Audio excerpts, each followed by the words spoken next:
Hello అండి, welcome back to my channel అందం మధురం విత్ ప్రభా.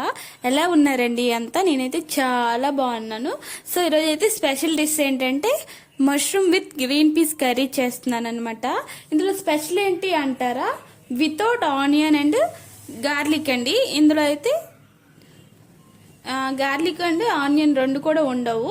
సో ఎలా చేయాలి సింపుల్ మెథడ్లో అనేది మీకు చూపిస్తున్నాను అనమాట. ఫస్ట్ స్టవ్ ఆన్ చేసుకొని ఫ్యాన్ పెట్టుకోవాలి. అలాగే నేను బటర్ కొంచెమే యాడ్ చేశాను, మీకు ఎంత కావాలంటే అంత యాడ్ చేసుకోవచ్చు. అలాగే కొంచెం ఆయిల్ యాడ్ చేసి దాల్చిన చెక్క, ఇలాచి, అలాగే ఆ బిర్యానీ ఆకు, కొంచెం జీరా వేసి ఫస్ట్ ఆఫ్ ఆల్ లైట్గా చిటపటమనేంత వరకు ఫ్రై చేయాలన్నమాట. ఇప్పుడైతే ముందుగా దంచి పెట్టుకున్న అల్లం ఉంటుంది కదా, ఇది పూర్తిగా పేస్ట్లా చేయకూడదు, కొంచెం కచ్చా పచ్చాగా దంచి పెట్టుకోవాలి. సో ఇప్పుడైతే ఈ పేస్ట్ అనేది లైట్గా ఫ్రై అవ్వాలన్నమాట.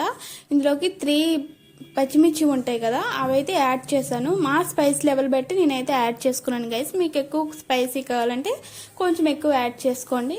ఇంకా నేను ఏ కర్రీ వండినా అందులో మస్టర్డ్గా మనకైతే కరివేపాకు కావాలి. ఇక్కడైతే నేను కరివేపాకు కూడా యాడ్ చేస్తున్నా. సో మొత్తం ఫ్రై అయినాక నేనైతే ముందుగా నీట్గా కట్ చేసి పెట్టుకున్న మష్రూమ్ ఏదైతే ఉంటుందో అదైతే ఇప్పుడు నేను దీంట్లోకి యాడ్ చేస్తాను అనమాట. అంతకన్నా ముందు టర్మరిక్ కూడా యాడ్ చేస్తున్నాను ఇక్కడ. సో ఇప్పుడైతే ఈ మిశ్రమాన్ని మొత్తాన్ని మిక్స్ చేయాలి బాగా. ఇప్పుడు నేను ముందుగా కట్ చేసి పెట్టుకున్న మష్రూమ్ ఉంటుంది కదా, అదైతే యాడ్ చేస్తున్నాను అనమాట. నేనైతే 2-3 టైమ్స్ కట్ చేసి క్లీన్ చేసి పెట్టుకున్నా, అదైతే ఇప్పుడు యాడ్ చేస్తున్నా. చాలా మంది మష్రూమ్ పైన బ్లాక్గా చిన్నగా ఉంటుంది కదా, అది కోకోపీట్ అండి. చాలా మంది తెలియక షాపుల్లో ఇదేదో డస్ట్ ఉంది, ఇదొద్దు మాకు వైట్గా ఉన్నది ఇవ్వండి అని అంటుంటారు. నాకెలా తెలుసా అంటే మా షాప్లో నేను సేల్ చేస్తాను కాబట్టి చెప్తున్నాను గైస్. సో అది కోకోపీట్, దానిపైన మష్రూమ్ పండిస్తారు కాబట్టి అది లైట్గా అంటుకుంటుంది, అది క్లీన్ చేస్తే వదిలిపోతుంది గైస్. సో ఇప్పుడైతే ఇది బాగా మిక్స్ చేసుకున్నాను. ఇందులోకి గ్రీన్ పీస్ ఉంటుంది కదా, అది క్లీన్ చేసి పెట్టుకున్నా, అది కూడా యాడ్ చేశాను అనమాట. సో ఇప్పుడైతే మంచిగా అది మిక్స్ చేయాలి.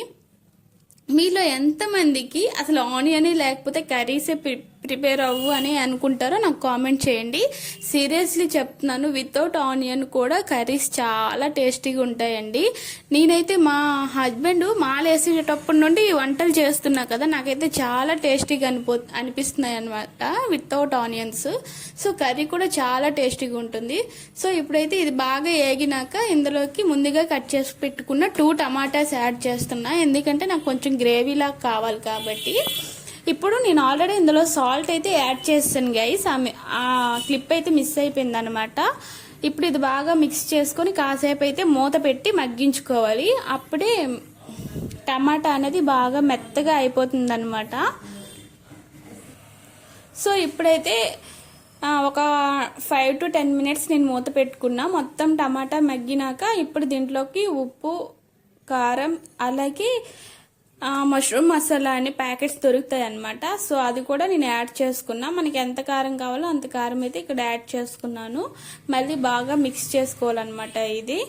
సో ఇది బాగా మిక్స్ చేసుకున్నాక మంచి టేస్ట్ అయితే అంటే అరోమా వస్తుంటుంది అనమాట, స్మెల్. ఆ స్మెల్కే మనకి మౌత్ వాటరింగ్ అయిపోతుంటుంది. సో ఇక్కడైతే ఫైనల్గా మష్రూమ్ అండ్ గ్రీన్ పీస్ టమాటా అంతా మంచిగా మగ్గిపోయింది అనమాట. సో నేనైతే ఇప్పుడు ఇక్కడ ఒక 2-3-4 కాజు ఉంటాయి కదా, అవైతే పేస్ట్ చేసి ఇందులో నేను యాడ్ చేస్తున్నా. ఎందుకంటే దానివల్ల గ్రేవీ అనేది వస్తుంది. దానికన్నా ముందు ఇక్కడ బాగా మగ్గిన తర్వాత కొంచెం వాటర్ వేసి మరి కాసేపు బాగా ఉడికించుకోవాలన్నమాట, ఎందుకంటే మనకి గ్రేవీ కావాలి కాబట్టి. సో ఇలా మీరు ట్రై చేయండి. చాలా సింపుల్ మెథడ్ అండి, అంత పెద్ద ప్రాసెస్ ఏముండదు, చాలా సింపుల్గా తొందరగా అయిపోతుంది అనమాట మష్రూమ్ కర్రీ. ఇక్కడ నేనైతే 3-4 కాజూస్ ఉంటాయి కదా, అవి పేస్ట్ చేసి ఇందులో యాడ్ చేశాను అనమాట. బికాజ్ ఆఫ్ మా ఇంట్లో కాజు అయిపోయింది, సో దట్ ఉన్నవే పేస్ట్ చేసి వేసేసా. సో కాసేపు మగ్గినప్పటికీ ఇది మంచి గ్రేవీ కంటెస్టెంట్ అయితే వస్తుంది అనమాట. సో ఫైనల్గా మనకి mushroom and green peas curry ready అయిపోయింది. చాలా టేస్టీగా ఉంటుందండి. మీరు కూడా ట్రై చేసి ఎలా ఉందో నాకు కామెంట్ సెక్షన్లో కామెంట్ చేయండి. అలాగే నా ఛానల్ని సబ్స్క్రైబ్ చేసుకోండి గైస్. పక్కనే ఉన్న బెల్ ఐకాన్ని క్లిక్ చేసుకుంటే నేను పెట్టే ప్రతి వీడియో మీకు నోటిఫికేషన్ రూపంలో వస్తుంది. అలాగే లైక్ చేయండి, షేర్ చేయండి, కామెంట్ కూడా చేయండి guys. Thank you for watching. మళ్ళీ నెక్స్ట్ వీడియోలో మరొక డిష్తో మళ్ళీ కలుసుకుందాం. Until then bye bye.